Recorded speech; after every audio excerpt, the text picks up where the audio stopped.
Sean bienvenidos. De nuevo damos la bienvenida a todos. Gracias a Dios que nos permite reunirnos en su nombre.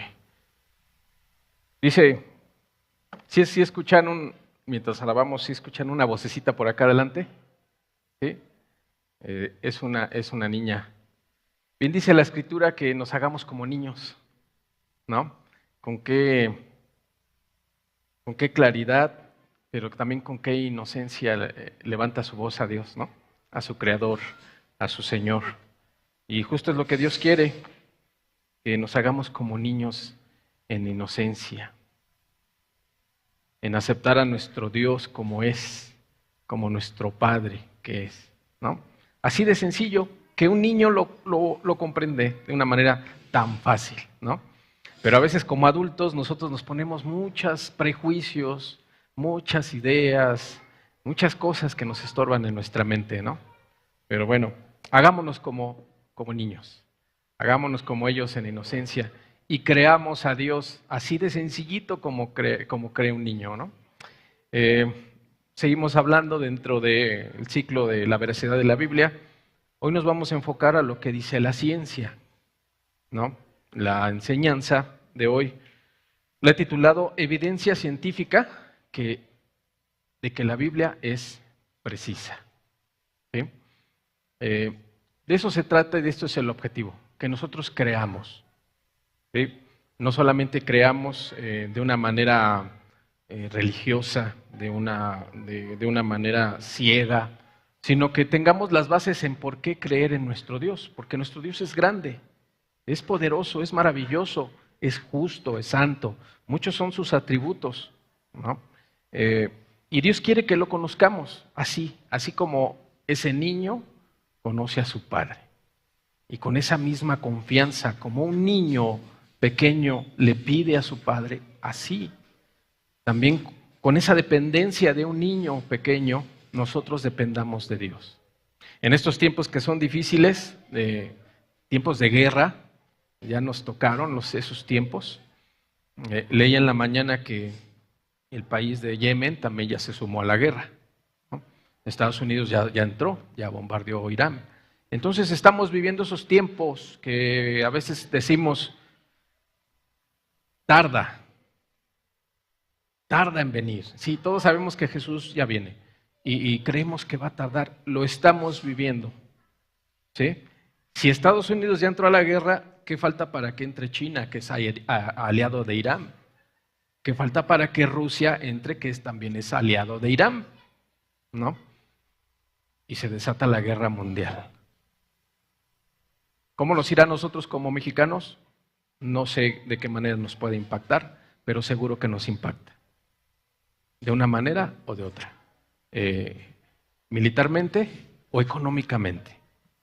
Pero que nos va a impactar no solo a nosotros, sino a todo el mundo, sí nos va a impactar. Bueno, nosotros como cristianos, tú como creyente, tú que todavía no tomas una decisión, pues ¿qué tenemos que hacer? Eso, el que nosotros tengamos injerencia en esas decisiones es imposible. Pero sí puedes tomar una decisión tú de tu vida y sobre todo de tu vida eterna.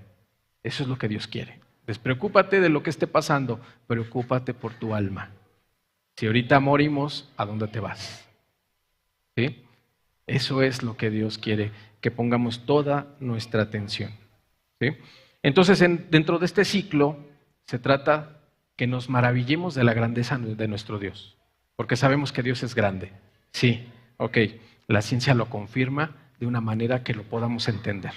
Sí se puede entender, sí se pudiera entender, mejor dicho, ¿no? Porque la magnitud de nuestro Dios es grande, inimaginable. Entonces, te queremos dar también las herramientas para que tú puedas defender tu fe. Y las herramientas también para que ya tomes una decisión. Porque si gente muy estudiada toma esa decisión y está segura de su decisión, ¿por qué no tomarla nosotros?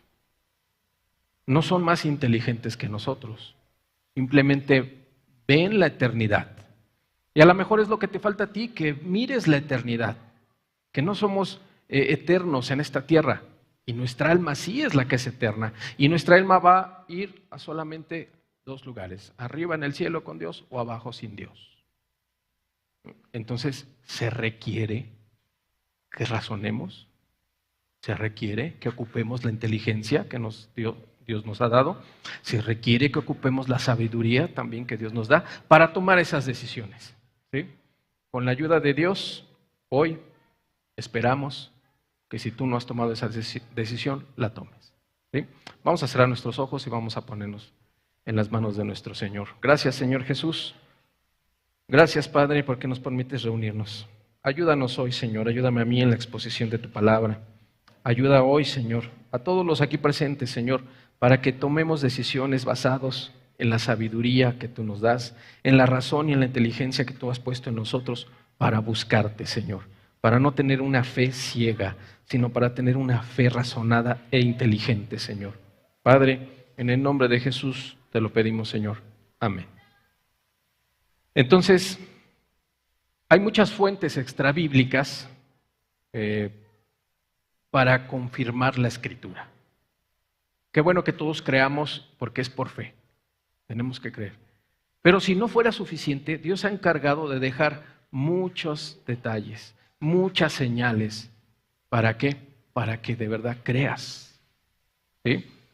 Muchas disciplinas académicas como la historia, la arqueología, la biología, la astronomía, la física, la geología, la ciencia en la cual nos vamos a basar hoy, dan testimonio de Dios, dan testimonio de su palabra, dan testimonio que lo que Él dejó es cierto, por lo tanto es confiable. ¿Sí? Hay denominaciones pseudo cristianas que hablan de ciudades, ¿sí? Ciudades que jamás se han encontrado, que en sus libros sagrados de ellos citan que Jesús estuvo en América, pero no hay pruebas de eso. Las ciudades que ellos citan no existen o no se han descubierto, ¿no? Sin embargo, todo lo que es de Dios tiene sustento y está sustentado. Y es lo que se trata este ciclo, de darte a ti las herramientas para que tu fe crezca, para que tu fe sea fortalecida, para que cuando Dios te ponga delante de alguien que te pida razón de tu fe, de tu esperanza que tú tienes, tengas eso, esas herramientas, ¿sí? Porque todos estamos llamados a expandir el reino, a predicar la palabra de Dios. Entonces, eso es parte de la intención de este ciclo. Entonces, nos enfocamos en la ciencia. ¿Qué es la ciencia? Es un conjunto de conocimientos organizados, jerarquizados y comprobables que el ser humano ha obtenido a partir de la observación de los fenómenos naturales y sociales de la realidad y de su verificación a través de métodos experimentales y otras formas de demostración empírica. La palabra ciencia entonces viene del latín essentia, que se traduce como conocimiento. ¿Qué es la ciencia entonces, en pocas palabras? Es el conocimiento. Es que tú estés informado, es que tú tengas ese conocimiento. Y ese conocimiento, lejos de envanecerte, porque las personas sin Dios, entre más conocimiento tienen, mayor es su vanidad y creen en sí mismos y los aparta de Dios. Dios quiere que tengas conocimiento y ese conocimiento te lleve a Dios y que te maravilles más de Dios y que te maravilles de nuestro Dios. El hecho de que tú veas tu cuerpo ya es una maravilla. Fuiste creado de una manera única, porque eres único. Todos somos aquí seres humanos, pero somos únicos. ¿Sí? Dios es perfecto y quiere que te maravilles con su perfección y que le des toda la gloria a Él. En Proverbios 22:12, por favor, dice, Proverbios 22:12 dice, los ojos de Jehová velan por la ciencia, mas Él trastorna las cosas de los prevaricadores. En otras palabras diría, los ojos de Jehová velan por el conocimiento. ¿Sí? Dios mismo vela, está vigilante está preocupado porque tú tengas ese conocimiento, tú y yo, porque te enteres, porque te informes. ¿Quién es Dios? ¿Cómo es nuestro Dios? ¿Sí? ¿Para qué? Para que le demos la gloria a Dios, para que te acerques más a Dios, para que glorifiques a Dios en tu vida, para que vivas como Él quiere que vivamos. La mayor evidencia de que las Escrituras son inspiradas por Dios es que revelan una asombrosa cantidad de conocimiento científico avanzado que no se puede explicar a menos de que un ser sobrenatural haya inspirado lo que está escrito. La Biblia no es un libro científico, sin embargo, cuando hace declaraciones científicas nos sorprende por su precisión. ¿Sí? No solamente, y ya es otro tema, las disciplinas académicas, o en este caso la ciencia, da testimonio de la palabra de Dios.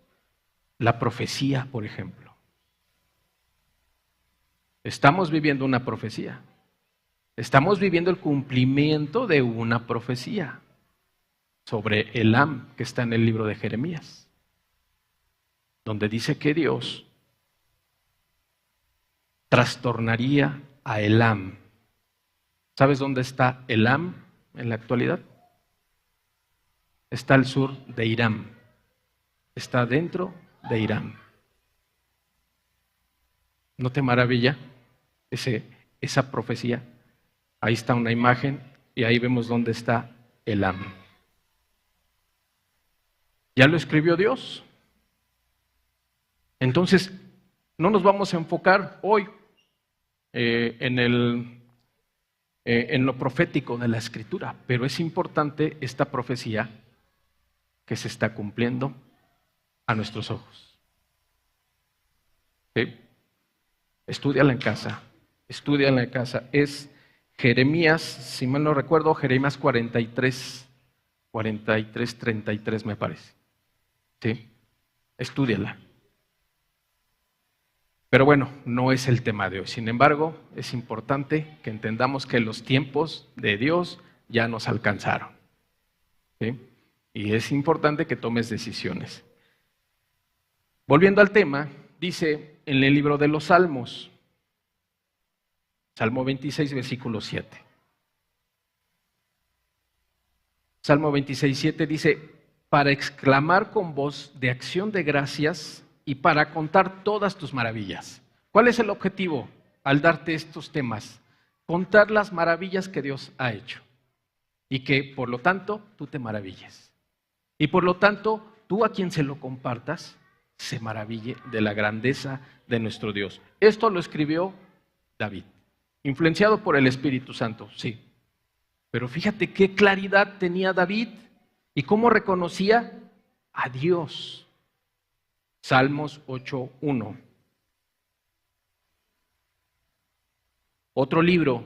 Otro salmo, mejor dicho, escrito por David, dice, oh Jehová, Señor nuestro, cuán glorioso es tu nombre en toda la tierra. Has puesto tu gloria sobre los cielos. Versículo 3. Cuando veo tus cielos, obra de tus dedos, la luna y las estrellas que tú formaste, digo, ¿qué es el hombre para que tengas de él memoria? ¿Y el hijo del hombre para que lo visites? ¿Qué es el hombre? Fíjate cómo David tenía esa claridad. Él se reconocía como nada. Imagínate los cielos de aquel entonces, hace miles de años. No había contaminación visual, no había smog. Los cielos debieron haber sido hermosos. Si tú vas a provincia, todavía se alcanzan a ver esos cielos. Pero fíjate cómo David veía los cielos y se reconocía como nada. Y se maravillaba y entendía claramente que nuestro Dios es grande. Pero la actitud de David era esa, darle toda la gloria, darle toda la honra, maravillándose de la grandeza de Dios. David conocía a Dios. David sabía de su grandeza. David vivía para darle la gloria y la honra a Dios. David vivía para cantarle a Dios. Pudiéramos decir entonces que David estaba enamorado de Dios. Y estos temas también nos llevan a eso. Enamórate de tu Dios. Sorpréndete de tu Dios. Maravíllate de tu Dios. Porque tenemos un Dios grande, muy grande. Y decimos grande porque no tenemos otras palabras. Porque no hay palabras para definir a nuestro Dios. No hay palabras para definir a nuestra grandeza. Y si tú tomas en cuenta esa grandeza, entonces reconócete como lo que somos. Diminutos. Insignificantes ante Dios. Pero sabe tu nombre. Y sabe tu vida. Y conoce tu corazón. ¿Por qué no nos rendimos ante nuestro Dios? ¿Por qué no te rindes ante Él? ¿Por qué sigues luchando? ¿Por qué te sigues resistiendo? ¿Por qué ha pasado una vida entera? ¿Por qué hay personas aquí que llevan años sin tomar una decisión? O gente que estuvo y no está y no regresa porque no quiere. Porque ¿qué les impide si Jesús está con los brazos abiertos esperándolos? Al considerar las maravillas de Dios, las obras de Dios, el asombroso nivel de conocimiento científico que se revela en la Escritura, entonces nos podemos hacer una pregunta. ¿Cómo es posible que los escritores de la Biblia supieran estos hechos a menos que estos hombres fueran inspirados sobrenaturalmente por Dios? ¿Cómo es posible que les hayan sido revelado? ¿Cómo es posible que de por sí ellos mismos, por ellos mismos, supieran todas estas maravillas? Es imposible. Si Dios no se los reveló, es imposible que ellos lo supieran. Simplemente hubieran vivido como muchos pueblos a sus alrededores. Vivían, crecían, se reproducían y morían. ¿Y qué nos enseña el mundo? Ese es el propósito del hombre. Nacer, crecer, reproducirse y morir. Somos mucho más que eso. Dios no nos ha creado solamente para eso. Así vivían todas las naciones alrededor de Israel. Pero el pueblo de Israel tenía un propósito divino, un propósito de Dios para con ellos. Igual, en estos tiempos, el propósito de Dios para los cristianos, para los que creen, para sus hijos. Dios tiene un propósito. Él no quiere que crezcas como todo el mundo crece. Él no quiere que vivas como todo el mundo vive. Él tiene un propósito para ti. Más adelante lo vamos a ver. En el libro de Génesis se describe la creación de la humanidad, ¿sí? Y Dios lo describe de esta manera. Génesis 2, versículo 7. Dice, Génesis 2:7, entonces Jehová, Dios, formó el hombre del polvo y la tierra, y sopló en su nariz aliento de vida, y fue el hombre un ser viviente. ¿Cómo dice Dios que formó al hombre? Con el polvo de la tierra.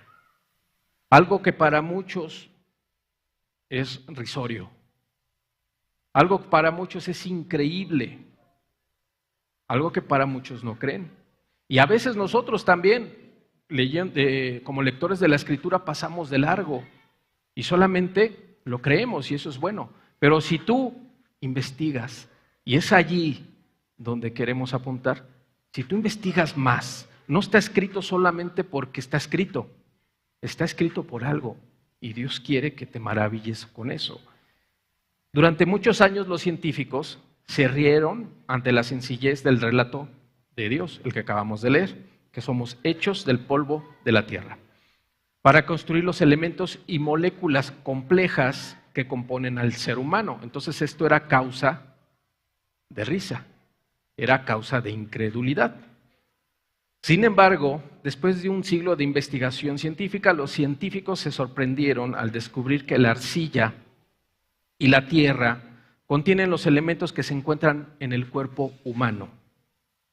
Los investigadores del Centro de Investigación Ames de la NASA confirmaron el relato bíblico de Génesis 2.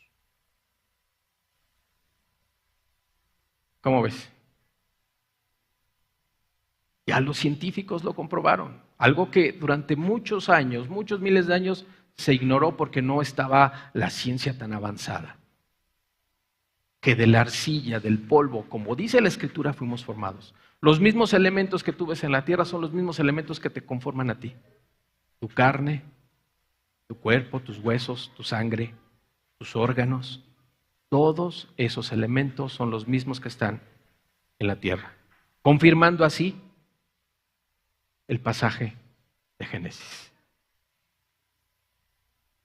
En la revista Selecciones de noviembre de 1982, en el número 116, salió un artículo titulado ¿Cómo comenzó la vida en la Tierra? En ese artículo, los científicos concluyeron: apenas estamos comenzando a aprender. El escenario bíblico para la creación de la vida resulta que no está muy lejos de la realidad. Fíjate, son personas científicas y entendemos que los científicos son personas muy estudiadas, ¿sí? Bueno, escucha las declaraciones de este tipo de gente. Muchas de las mentes científicas más grandes de los siglos pasados fueron cristianos, creyentes en la Biblia, que aceptaron la precisión científica de la palabra de Dios. ¿Tenemos una fe ciega? ¿Has escuchado hablar del premio Nobel? Es un premio que se le otorga a las personas estudiadas en varias disciplinas, ¿no? Bueno, el premio Nobel, otorgado por primera vez en 1901 e instaurado por Alfred Nobel, se otorga por trabajos destacados en 3 categorías científicas. Hay más, pero dentro de las categorías científicas se encuentra la física, la química y la fisiología o medicina, ¿sí? Según un artículo que se llamó Los 100 años de los premios Nobel, dice: un análisis de los premios Nobel otorgados entre 1901 y el año 2000, el 64% de los galardonados se han identificado como cristianos. 62% de todos los premios Nobel en estas 3 disciplinas. En total, los cristianos han ganado el 72% de todos los premios Nobel de química, que es el 65%, el física y fisiología o medicina, que son el 62% de todos los premios Nobel. Gente muy estudiada, gente muy preparada, que no tienen problema en reconocer a Dios, que no tienen prejuicios en su mente. Uno de ellos llegó a un punto donde su conocimiento topaba. Y él declara: hasta aquí puedo yo entender. Todo lo demás es de Dios. Gente muy preparada. A veces te vas a encontrar con gente que lamentablemente cree saber mucho. Pero no es que sepan, es que escuchan y repiten. Y no meditan, no reflexionan, no investigan. Y la verdad es que a veces su fe es muy endeble. Te recargas tantito y se cae. ¿Por qué? Porque no saben en lo que creen. Porque no entienden en lo que creen. Porque creen que han estudiado mucho. Y eso es su soporte, es su cimiento, su conocimiento, su sabiduría, su inteligencia. Pero cuando se ven confrontados con las grandes verdades comprobables de la Biblia, se cae todo. De manera que se necesita más fe para creer en lo que ellos dicen o creen que nuestro Dios. Se necesita más fe. Se necesita más fe, por ejemplo, para creer en la teoría del Big Bang. Y esa teoría siempre va a ser refutada, siempre, porque ellos dicen que de la nada salió algo que explotó, que fue tan denso, que explotó y se crearon a partir de esa explosión todo el sistema solar, todo el universo, nuestra Tierra, tú y yo, a partir de la nada. Pero siempre va a ser refutada esa teoría. ¿De dónde salió eso que explotó? Porque de la nada no puede salir algo. La nada es nada. Pero lo creen y lo enseñan. Y Dios nos lleva a algo más. No te quedes con eso. No te quedes con eso, porque eso es sabiduría de hombre. Ve más allá, a la sabiduría que es de Dios y viene de Dios. Regresando al tema de los premios Nobel, nos indica que muchos científicos destacados, de hecho, son cristianos. Te voy a mencionar algunos, pero sobre todo te voy a leer lo que ellos dijeron acerca refiriéndose a Dios. El primero y quizás el más famoso y quizás el más grande de todos los tiempos científicos más grandes es Isaac Newton. Él fue uno de los más grandes matemáticos y físicos de todos los tiempos. Él dijo: creo firmemente en la Biblia como la palabra de Dios, escrita por personas inspiradas. Estudio a diario la Biblia. Estamos hablando de Isaac Newton. Georges Lemaitre, sacerdote belga y creador de la teoría del Big Bang. Fíjate, a pesar de que él creó esa teoría del Big Bang, fíjate lo que declara: me interesa la verdad desde el punto de vista de la salvación. O sea, él creía en la salvación, creía en Dios, tanto como desde el punto de vista de la certeza científica. Me pareció que había dos caminos hacia la verdad y decidí seguir ambos. Era un científico. Creía en la ciencia, pero también creía en Dios. Él no negó a Dios. ¿Sí? Hay un científico que no lo traigo, no es científico, es un filósofo, fue un filósofo.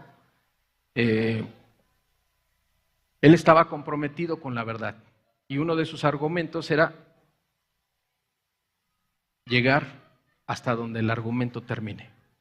Él era un científico, un filósofo ateo, Antony Flew se llamaba. Él fue referencia de muchos de los ateos contemporáneos. Bueno, él decía que estaba comprometido con la verdad y llegar hasta donde el argumento no llegaba. Él escribió un libro, escribió varios de ateísmo, por eso era referencia de los ateos filósofos. Pero su último libro fue Dios existe. ¿Sabes qué lo maravilló? Se puso a estudiar el ADN. Y cuando encontró qué es el ADN y cómo estaba estructurado, él dice y él declara: Dios es real, Dios existe. Pero hay algo muy importante: él estaba comprometido en la búsqueda de la verdad y llegó hasta donde llegó y reconoció a Dios. Hoy en día, muchos que se dicen conocedores científicos, muchos investigadores que no llegan a estos niveles, siguen siendo ateos, creyendo en cosas que caen en lo absurdo. René Descartes, un científico matemático y filósofo pionero de la geometría analítica.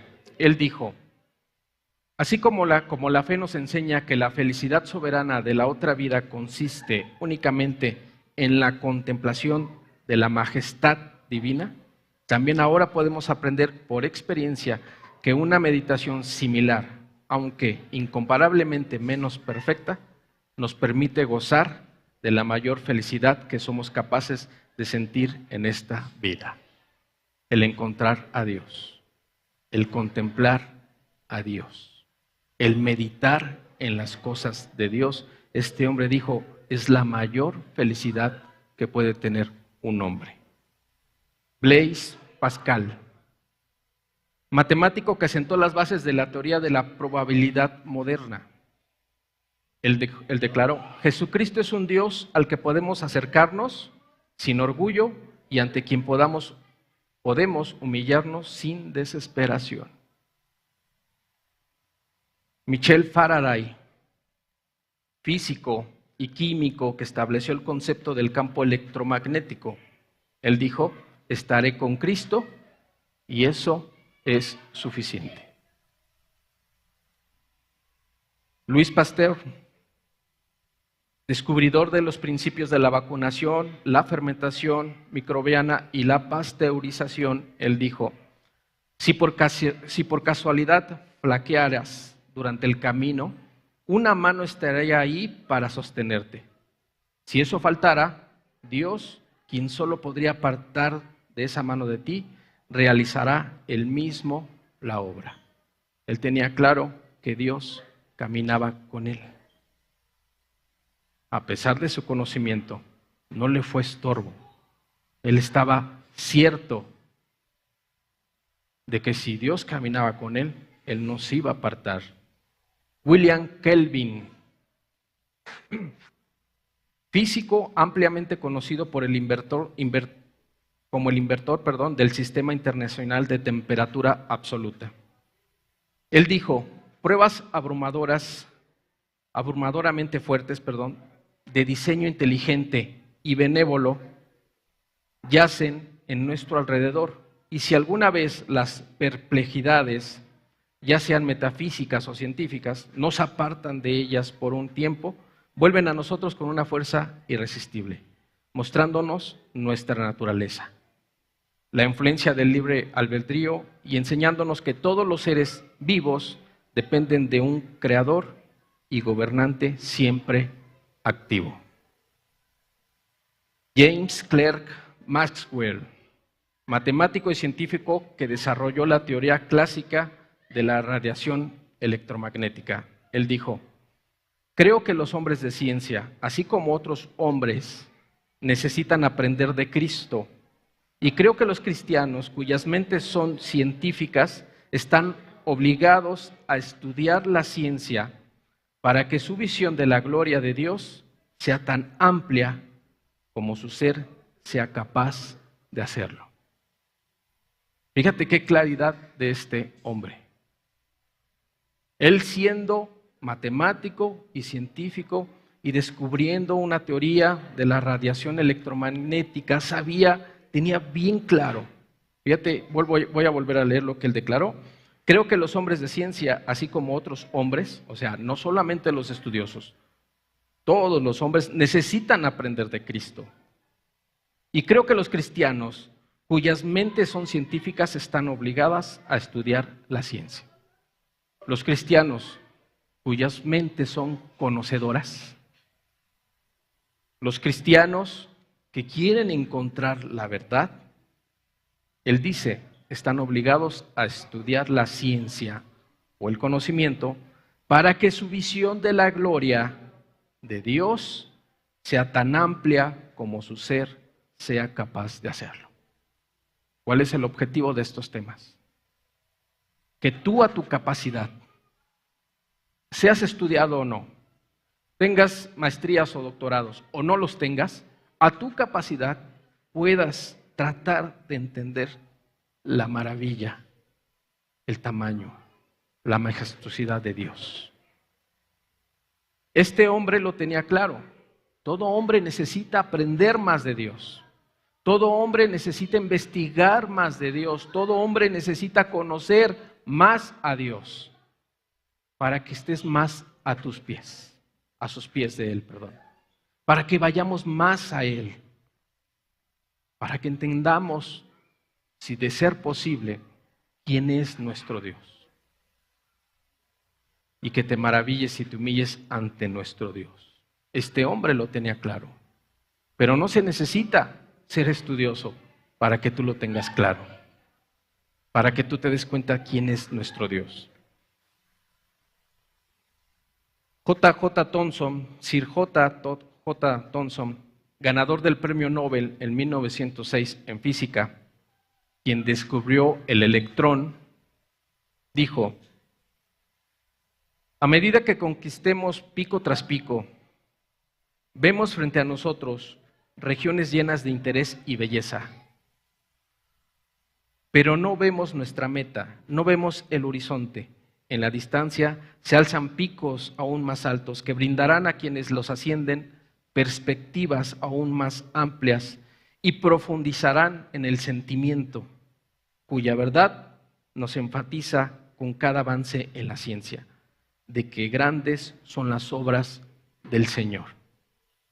Pico a pico, trabajando, investigando, dice él, que nos vamos a maravillar cuando encontremos más y más de nuestro Dios, cuando profundicemos más en la persona de nuestro Dios, cuando profundicemos más en la creación de Dios. Nos vamos a maravillar. Y él termina diciendo, porque grandes son las obras de nuestro Dios. ¿Sí son grandes o no? Max Planck,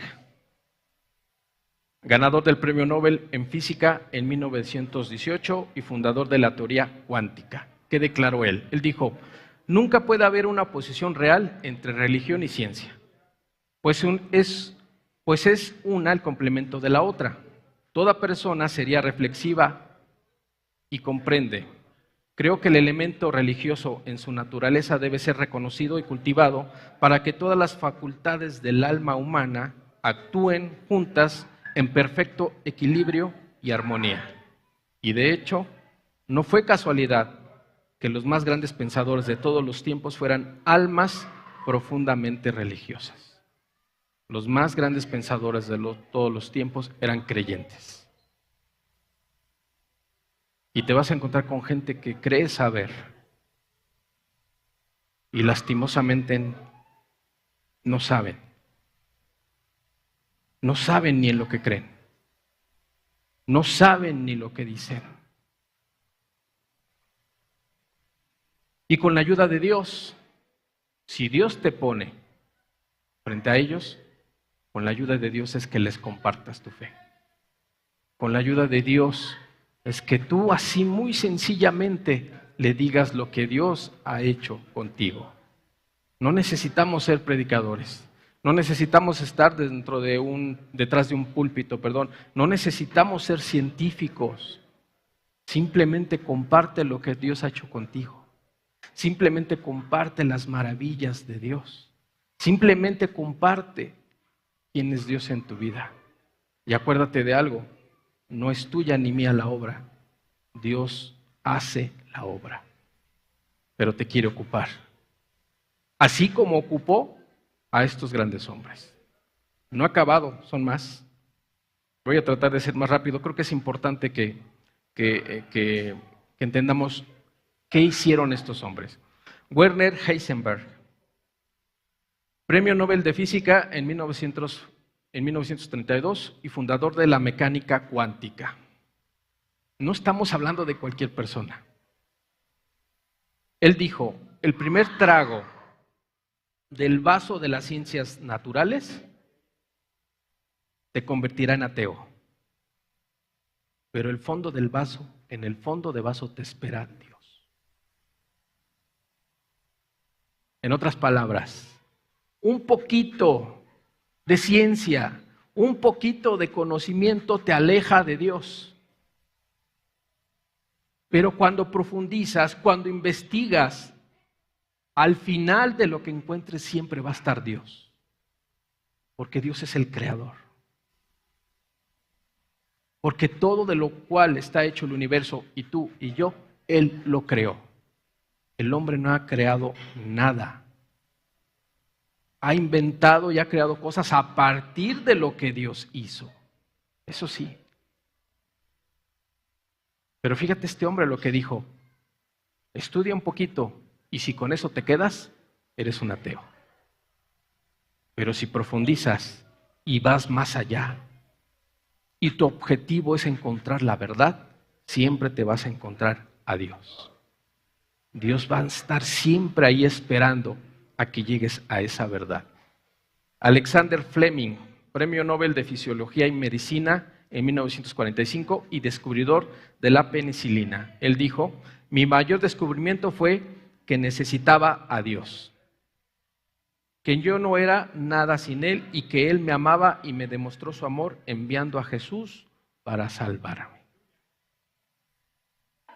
Ernest Walton, ganador del Premio Nobel de Física en 1951 y la primera persona en la historia en dividir el átomo.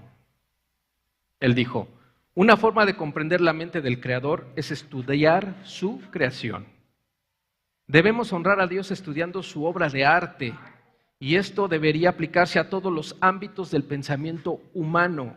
Negarse a usar nuestra inteligencia honestamente es un acto de desprecio hacia aquel que nos la dio. Fíjate qué palabras tan profundas de este hombre. Vuelvo a repetir, una forma de comprender la mente del Creador es estudiar su creación. ¿Quieres comprender más a Dios? Estudia lo que Dios ha creado. Para estudiar cómo trabaja una célula, no necesitas ser científico. Yo te invito a que lo estudies. Yo te invito a que veas los componentes de esa célula y cómo trabajan. Te vas a maravillar. ¿Por qué lo hacen? ¿Quién le dijo a cada parte que está dentro de una célula que hiciera lo que hace? ¿Quién? ¿Fue producto de la casualidad? ¿Fue producto de una explosión? Es un diseño de Dios. Eso todos lo podemos hacer. Y es lo que dice este hombre. Si tú aprendes a estudiar su creación, te vas a maravillar. Debemos honrar a Dios estudiando su obra de arte. Su creación es una obra de arte. No le falló nada. El pecado es otra cosa. Hay errores, no de Dios, del hombre sí, por admitir el pecado en su vida, por ser practicante del pecado. Eso es otra cosa, pero Dios lo creó todo perfecto. Debemos honrar a Dios estudiando su obra de arte, y esto debería aplicarse a todos los ámbitos del pensamiento humano. Negarse a usar nuestra inteligencia honestamente es un acto de desprecio hacia aquel que nos la dio. Max Born, Premio Nobel de Física de 1954 y gran contribuyente al desarrollo de la mecánica cuántica. Él dijo: quienes dicen que el estudio de la ciencia convierte a un hombre en ateo deben ser bastante tontos. ¿Cómo ves? Joseph H. Taylor Jr., ganador del Premio Nobel de Física de 1993 y descubridor del primer pulsar binario conocido, dijo: un descubrimiento científico es también un descubrimiento religioso. No hay conflicto entre ciencia y religión. Nuestro conocimiento de Dios se amplía con cada descubrimiento que hacemos sobre el mundo. ¿Quién está de acuerdo con eso? William D. Phillips, Premio Nobel de Física en 1997 y físico que desarrolló métodos para enfriar y atrapar átomos con luz láser. Él dice: creo en Dios por una fe personal, una fe que es coherente con lo que sé de ciencia. Gerhard Ertz, ganador del Premio Nobel de Química en 2007 y físico que sentó las bases de la química de superficies moderna, dijo: creo en Dios, soy cristiano y procuro vivir como tal. Leo la Biblia con frecuencia y trato de comprenderla. Y por último, William C. Campbell, ganador del Premio Nobel de Fisiología o Medicina en 2015 y descubridor de la ivermectina, un fármaco para tratar enfermedades parasitarias. Él dijo, Gabriel Rossetti, el poeta inglés, sentía lástima por los ateos porque no tenían a nadie a quien agradecer. Eso siempre me ha marcado, porque tenemos tanto por lo que estar agradecidos. Creo en la oración. Fíjate, personas muy estudiadas, pero personas que dieron las bases para nuestra ciencia moderna. Todos los científicos modernos se basan en los descubrimientos que estas personas hicieron. Y aún recientemente, veíamos este último que fue en el 2015. Todos creyentes. Todos creían en Dios. La ciencia para ellos no fue un obstáculo. La ciencia para ellos fue una herramienta para maravillarse más de Dios, para creer más en Dios, para enamorarse más de Dios. No tenemos estos niveles de conocimiento, pero Dios no quiere que lo tengas.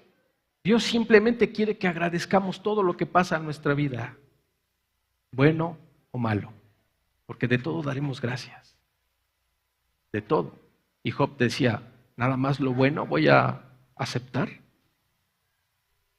Cuando la Biblia nos dice que de todo demos gracias. Estas personas lo tienen claro. No necesitamos ser científicos. Ellos lo fueron y lo son algunos, qué bueno. Y los llevó a enamorarse más de Dios. Pero ¿cuántas cosas han pasado en tu vida? ¿Cuántas? ¿Cuántos milagros ha hecho Dios en tu vida? Hoy te levantaste y por la gracia de Dios pudimos respirar. ¿Cuántos hermanos, cuánta gente, pero cuántos hermanos se quedaron en la pandemia? Ya no están. ¿Cuántos de nosotros podemos morir mañana? Gracias a Dios tenemos vida. Gracias a Dios podemos respirar. Gracias a Dios podemos comer, porque cuánta gente ni siquiera puede eso. Dios se manifiesta en nuestras vidas todos los días, en nuestra vida todos los días.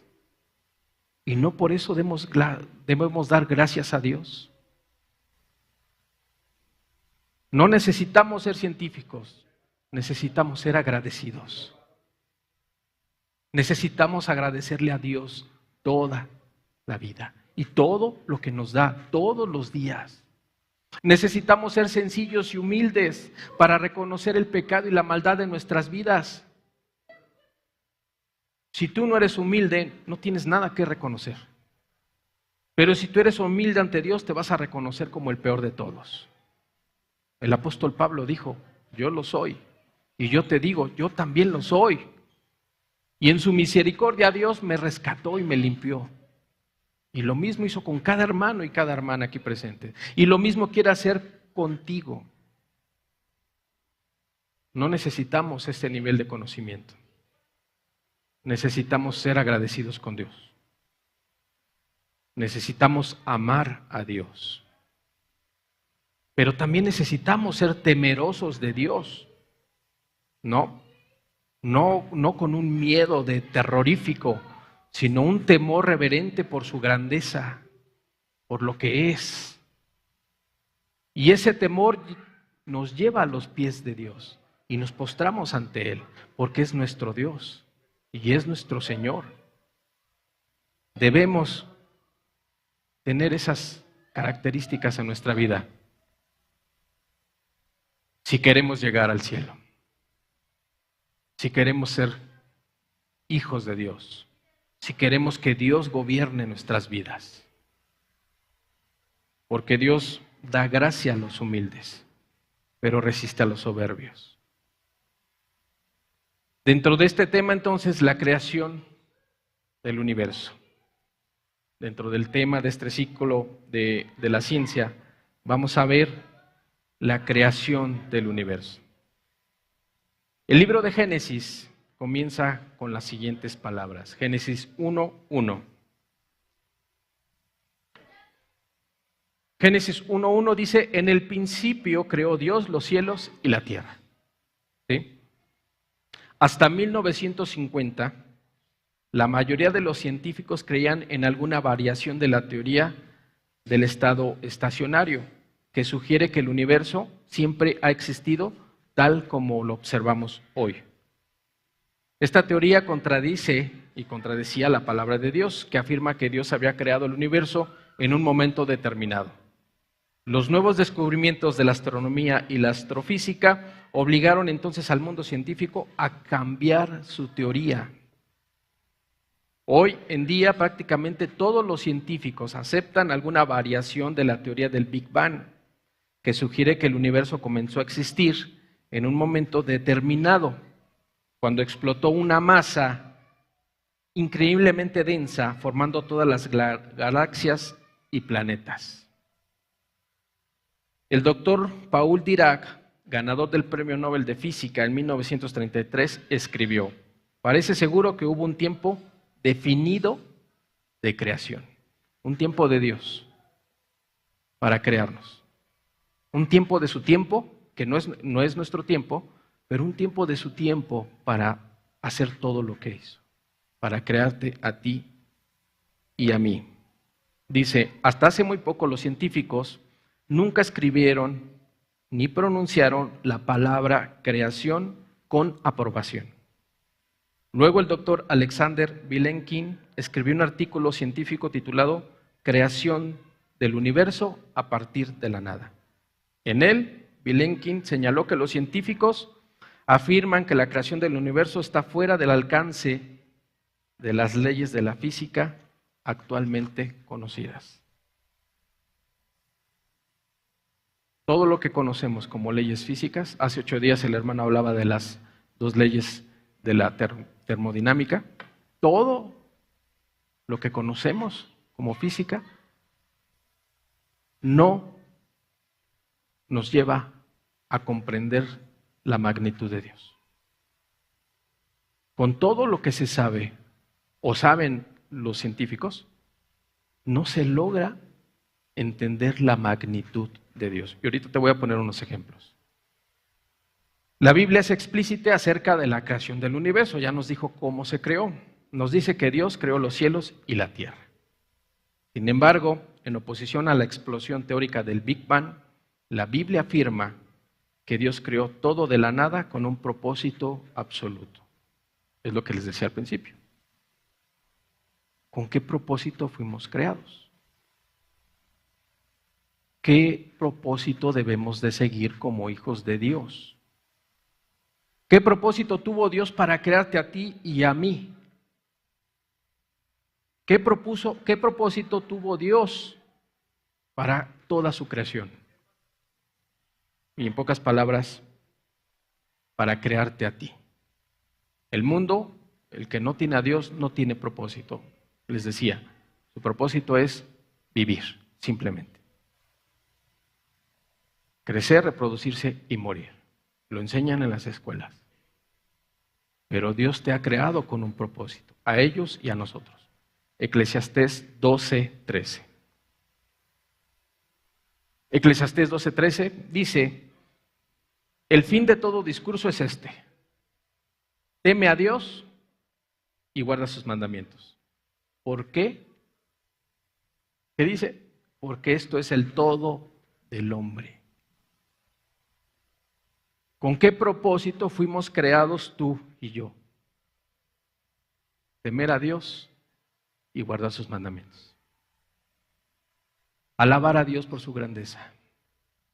Adorar a Dios porque es nuestro Dios y nuestro Creador. ¿Qué propósito tiene Dios? Quiere un pueblo que le adore. Quiere una gran familia como hijos y Él como Padre. Y esos hijos que le sirvan, le amen, le adoren, le alaben por toda una eternidad. ¿Cuál es el propósito que tiene Dios? Que tú estés con Él allá arriba. Que tú seas invitado a esas bodas y tú estés vestido, preparado para esa boda. Estamos viendo los tiempos como están. Estamos viendo que son tiempos de guerra y que muy probablemente se va a generalizar, provocando una guerra mundial. Ya estás preparado para las bodas. Ya estás preparado para la venida del Señor. Porque Él quiere que tú estés ahí. Él quiere compartir su gloria contigo. Pero hay un requisito. Vístete para una boda. Arrepiéntete de tu maldad. Vive en santidad. Eso es lo que Dios quiere. Porque Él te quiere temiéndole a Dios, no con miedo, con un temor reverente por su grandeza y por quién es, y que guarde sus mandamientos. Quiere hijos obedientes. No quiere hijos rebeldes. O mejor dicho, Él no tiene hijos rebeldes. Tiene hijos obedientes. Todos estos personajes que acabamos de citar creían en eso. Y vuelvo a repetir, la ciencia no fue obstáculo. El mucho estudio no fue obstáculo. El mucho estudio los llevó a los pies de Dios. ¿Qué te falta a ti para estar a los pies de Dios? Todo lo que te ate a este mundo, todo lo que no te ha permitido acercarte a Dios, se va a podrir. Se va a quedar en esta tierra. Pero tu alma no. Tu alma estará con Dios o en el infierno. Estos hombres tomaron decisiones de vida.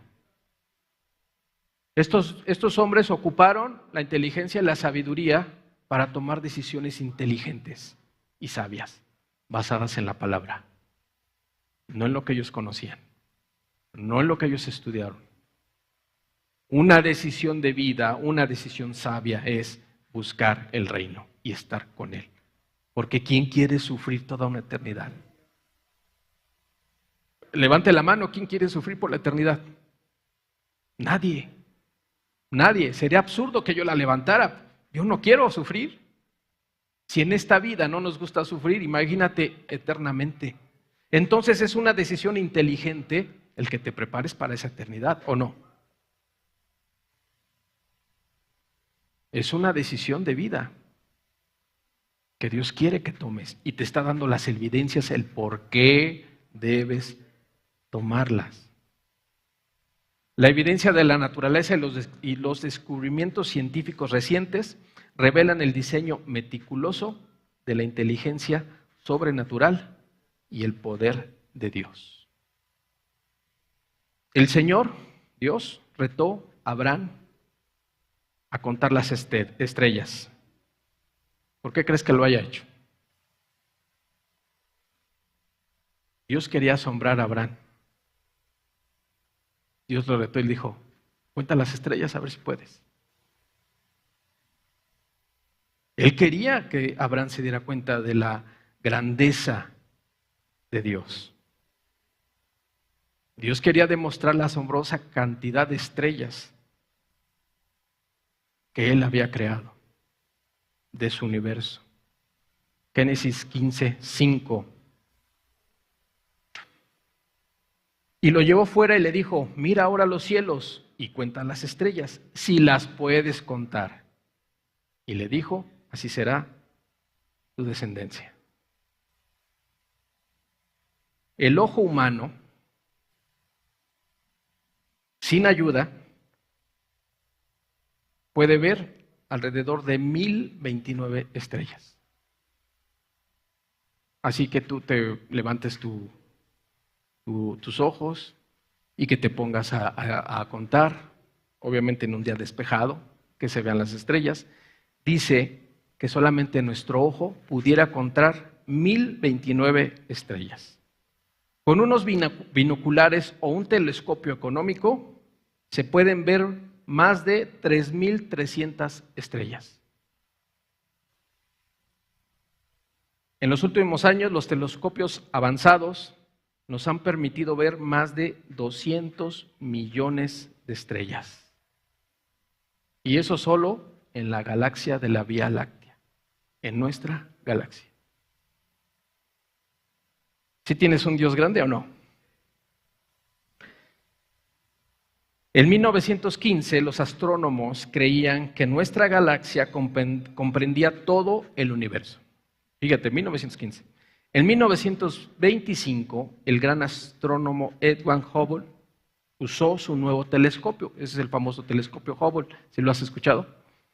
Bueno, dice, él utilizó su telescopio que tenía 100 pulgadas de diámetro.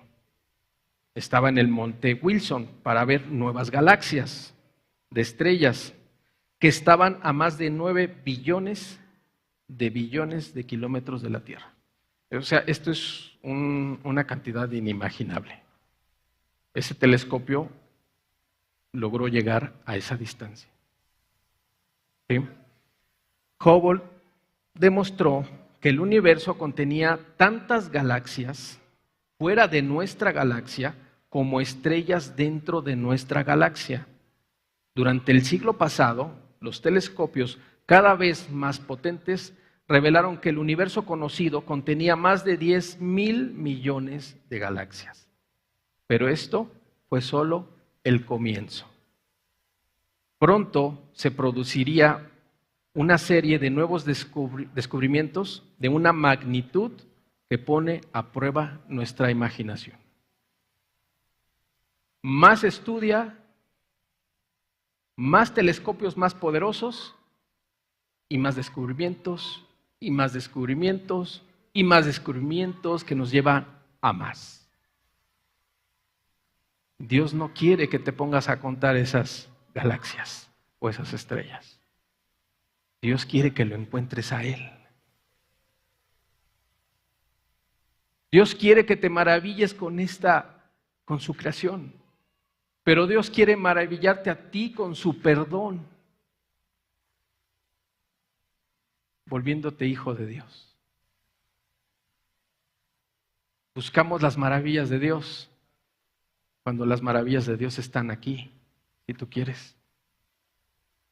Porque el hecho de que Dios te perdone es causa de un gran gozo. ¿O no, hermanos? No, cuando Dios nos perdonó queríamos salir gritándole a todos, Dios me perdonó, Dios es real, Dios existe. ¿Quién hace eso? Dios quiere que encuentres esas grandes maravillas, pero primero dentro de ti, en tu corazón. Más datos. El telescopio Hubble, ya casi terminamos, puesto en órbita en 1990, fíjate, esto a mí me sorprendió, fíjate, enfocó un punto diminuto en el espacio distante, tan pequeño que es equivalente a enfocar tu ojo, en un grano de arena sostenido con el brazo extendido. Es decir, extiendes tu brazo y en la punta de tu dedo hay un granito de arena y tú lo enfocas con tus ojos. ¿Sí? Eso es lo que dice que hizo este telescopio. Se enfocó en un punto diminuto, en ese punto que encontró. Después de examinar esta pequeña área del espacio, los astrónomos determinaron que contenía 1,500 galaxias adicionales, cada una de ellas del tamaño de la Vía Láctea. El universo es más de 5 veces más grande de lo que creían los astrónomos. El universo conocido contiene más de 50,000 millones de galaxias y cada galaxia contiene más de 200 millones de estrellas. ¿Sí tienes la imaginación valga la redundancia, para imaginar estos números? Yo no. Es algo que está fuera de mi alcance, es algo que está fuera de mi mente. Pero los científicos de alguna manera tienen que plasmar estos datos para decirte lo que encontraron. Son datos inimaginables. Y el autor de esto que te estoy leyendo dice, haz un ejemplo, haz un ejercicio, mejor dicho, en tu mente. Vamos a hacerlo. Imagínate esta hoja, una hoja tamaño carta, y en ella dibuja dos circulitos, uno aquí y otro acá, al final. El autor dice, el circulito de arriba es el sol.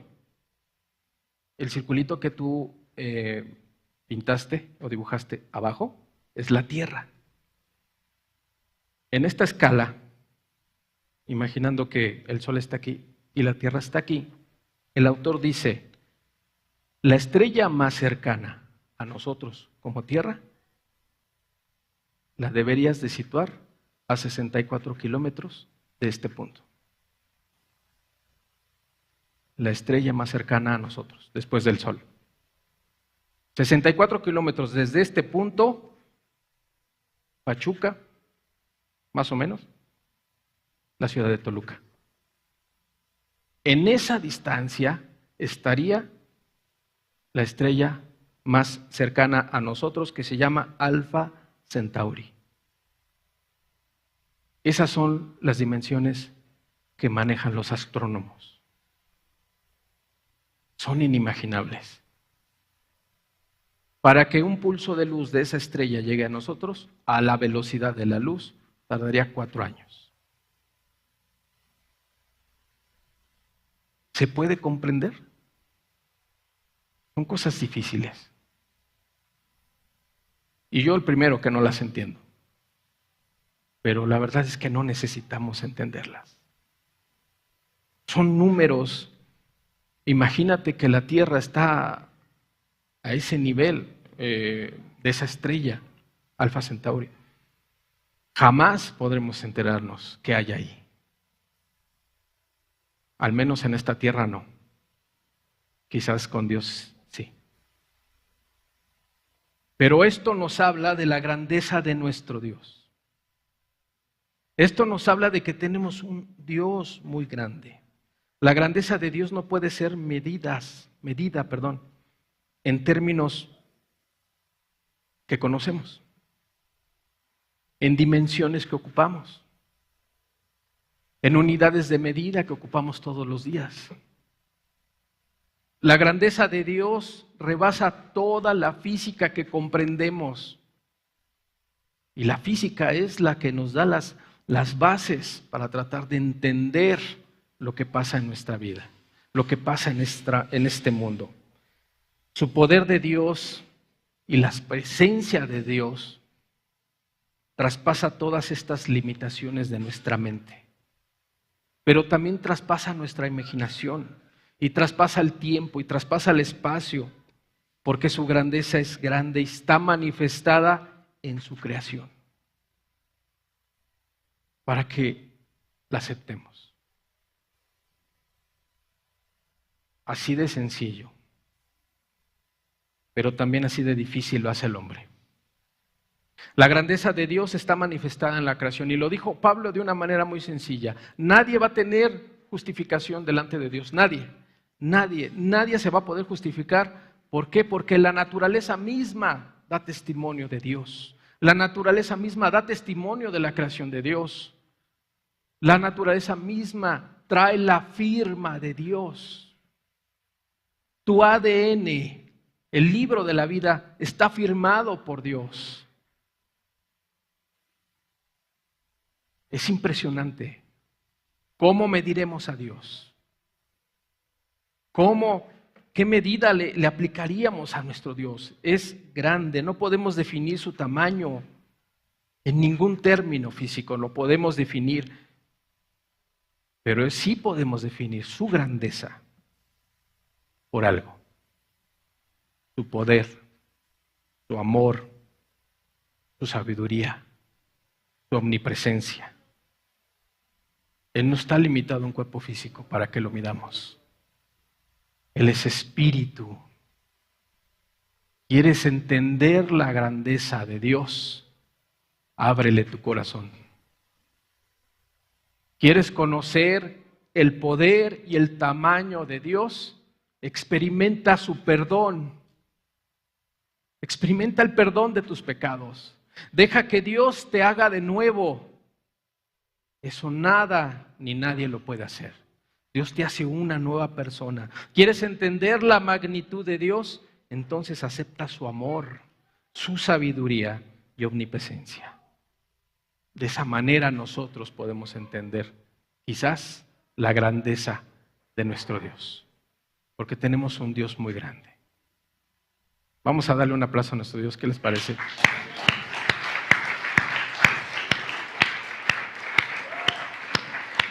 No solamente un aplauso,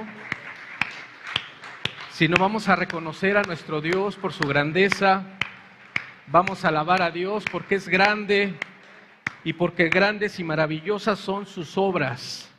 ¿Qué podemos darle a nuestro Dios? Absolutamente nada, pero lo que podemos darle, démosle. Vamos a alabarlo, vamos a darle alabanza a nuestro Dios porque es un Dios, y no porque haya más dioses.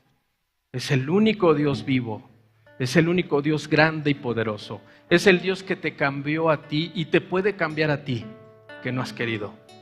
Tenemos un Dios grande. Vamos a alabarlo.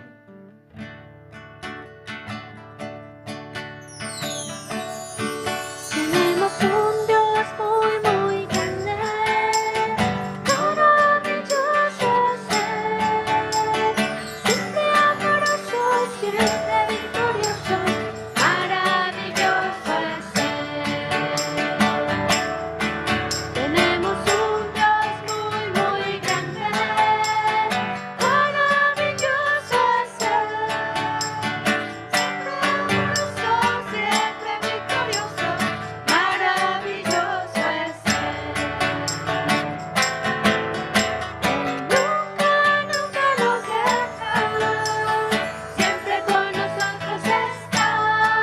Él nos levanta cuando caemos y su mano nos sostendrá. Tenemos un Dios muy, muy grande, maravilloso es Él, siempre amoroso, siempre victorioso, maravilloso es Él, siempre amoroso, siempre victorioso, maravilloso es Él, siempre amoroso, siempre victorioso, maravilloso es Él. Maravilloso eres, Jesús, eres un Dios grande y Y maravilloso poderoso, eres, Señor. ¿Quién como tú, Señor? Nadie tan grande como tú, Señor. Gracias por ser nuestro Dios. Gracias por ser nuestro Creador. Gracias, Señor, por tu majestuosidad, Señor. Gracias por mirarnos a nosotros, Señor. Padre, insignificantes ante tu grandeza. Gracias, Señor. porque tú eres bueno, Señor Jesús, Amén. y tú eres el único digno de toda la adoración. Eres un Dios grande y poderoso, Señor Jesús. Tú eres el único que merece que le adoremos porque has sido Así es. el creador de todo lo que hay, Señor. Amén. Ven a adorar al omnipotente Dios y alabar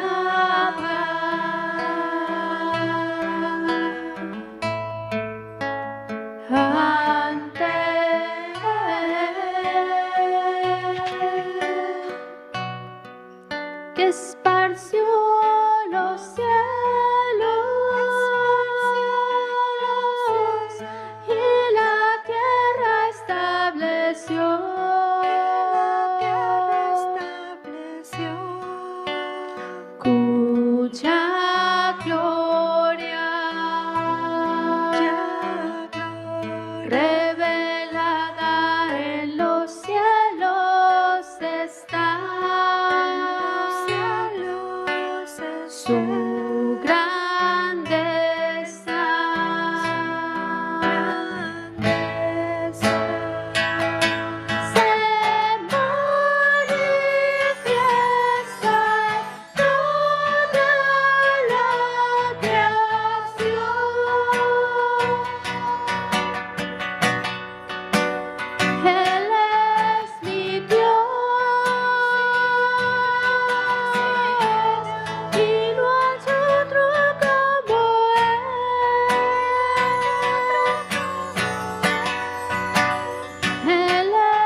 postremos delante de ti, Señor. Porque ¿quiénes somos, Señor, para que nos mires? ¿Quiénes somos para que nos visites, Jesús? ¿Quiénes somos para que podamos contemplar la gloria de tus cielos? Porque el hombre no es nada, Señor. No somos nada ante ti, ante el Dios omnipotente, ante un Dios tan perfecto y tan real. Creaste el universo, diste tu gloria al cielo, formaste la tierra, Jesús, eres Dios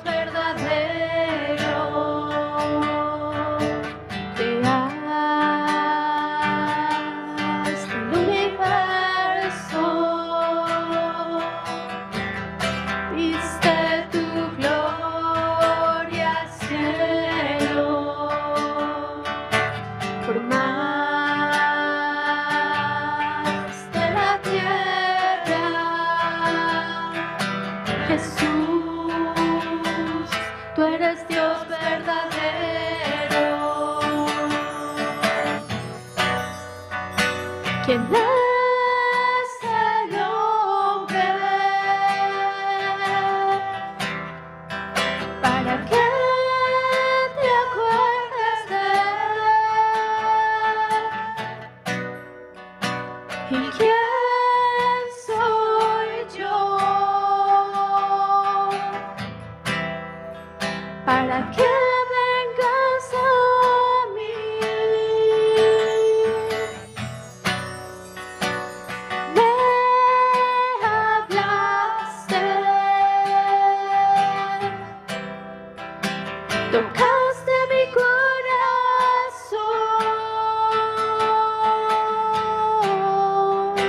Te necesito, Jesús. Te necesito, Jesús. Te necesito,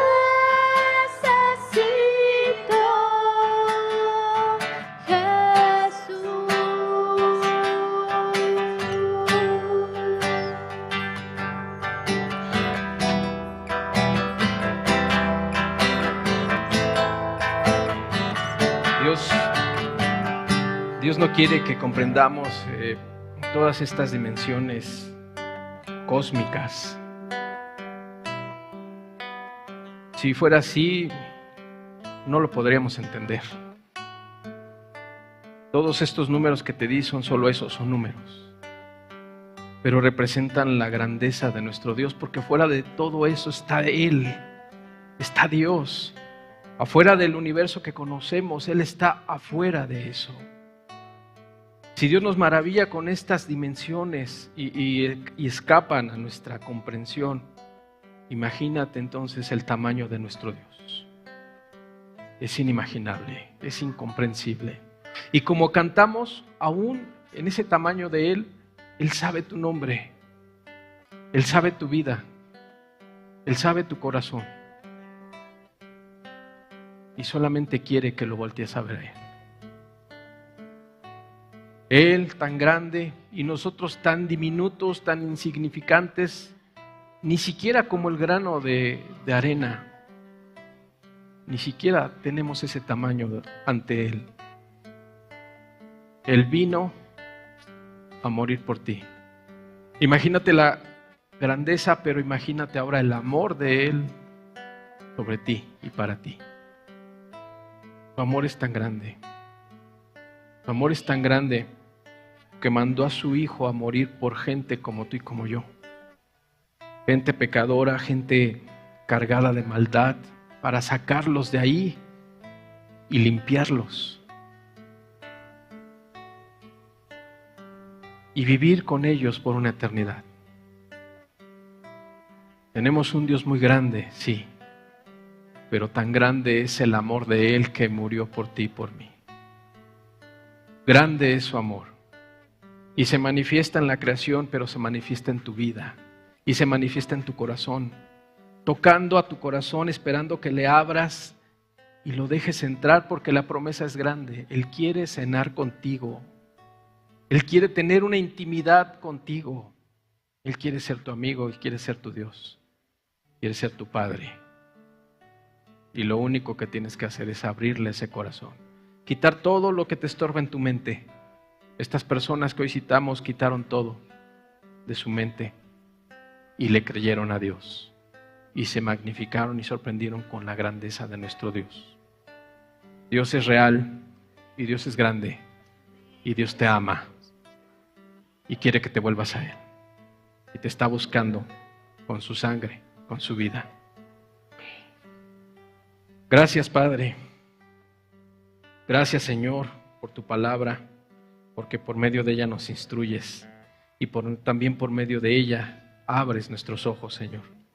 Abre no solo nuestros ojos, abre nuestros corazones, Señor, porque tú quieres entrar a ellos, Señor. Gracias por ser nuestro Dios. Gracias por voltear a vernos, Señor, siendo tan insignificantes, pero tan importantes para ti que diste tu vida por nosotros. Señor, bendito seas. Gracias, Señor, por tu palabra y gracias por esta reunión, Señor. En el nombre de Jesús te damos muchas gracias. Amén. Pues Dios los bendiga a todos. Nuestra reunión se ha terminado. Si Dios permite, nos vemos el próximo domingo. Dios les bendiga a todos. Vayan con Dios. Si tienen alguna necesidad, estamos para servirles. Dios les bendiga a todos.